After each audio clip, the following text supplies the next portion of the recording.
உங்களுடைய வாழ்க்கை துணைக்கு உங்களுடைய குறைகளை சுட்டி காட்டி அதை கையாளுவதற்கான அதிகாரத்தை நீங்கள் கொடுக்க வேண்டும். அந்த உரிமையை அவர்களுக்கு கொடுக்க வேண்டும். அப்படி கொடுக்கலைன்னா ஒரே மாம்சம் ஆக முடியாது. உங்களுடைய வாழ்க்கை துணைக்கு, கணவன் மனைவிக்கும் மனைவி புருஷனுக்கும் உங்களுடைய குறைகளை பற்றி உங்களுக்கு சுட்டி காட்டி உங்களிடத்தில் பேசி அவைகளை சரி செய்ய நடவடிக்கை எடுக்கக்கூடிய ஒரு உரிமையும் அதிகாரத்தையும் நீங்கள் அவர்களுக்கு நிச்சயமாக வழங்க வேண்டும்.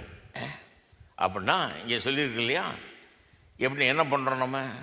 கிறிஸ்து சபையில் எப்படி அன்பு கூர்ந்தார், 25ஆம் வசனம் கிறிஸ்து சபையில் அன்பு கூர்ந்தார்னு சொல்லிட்டு 26, 27 எப்படி சொல்லுது?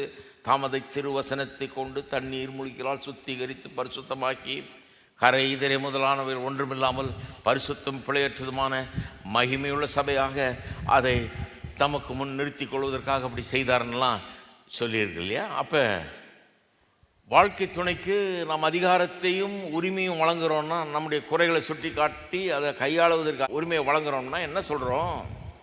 நம்முடைய அசுத்தங்களை, நம்மிடத்தில் இருக்கிற தவறுகளை, கோளாறுகளை, நம்மிடத்தில் இருக்கிற கரை இதரை போன்ற காரியங்களை எல்லாம் சுட்டி காட்டி, நம்ம வீட்டில் சுட்டி காட்டுறாங்க இல்லையா, கல்யாணம் ஆனவங்களுக்கு தெரியும்.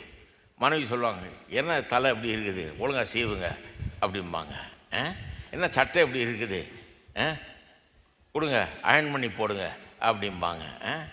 இல்லைன்னா மூக்கில் நம்ம முடி நீட்டிகிட்டு இருக்குது, அதை வெட்டுங்க இருக்கீங்களா? இன்னும் கொஞ்சம் ஆழமாக போக விரும்பலை நான். இதெல்லாம் எப்படி தெரியும் உங்களுக்குன்னு கேட்காதீங்க. சொல்கிறாங்களா இல்லையா? எதுக்கு சொல்கிறாங்க?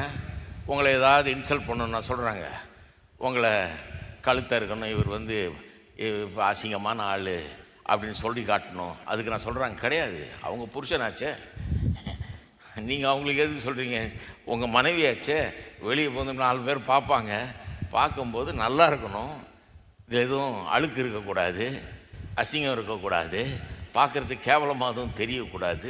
தெரிஞ்சால் அது உங்களை பாதிக்குது, உங்களுக்கு அது கேவலமாக இருக்கிறது, அசிங்கமாக இருக்குது. அதனால தானே சொல்கிறாங்க. அப்படி அதை சொல்கிறக்கூடிய உரிமை இருக்குதா இல்லையா? அவங்களுக்கு உரிமை இருக்குது இல்லையா? அதுக்குரிய அதிகாரத்தை நீங்கள் கொடுக்குறீங்க இல்லையா?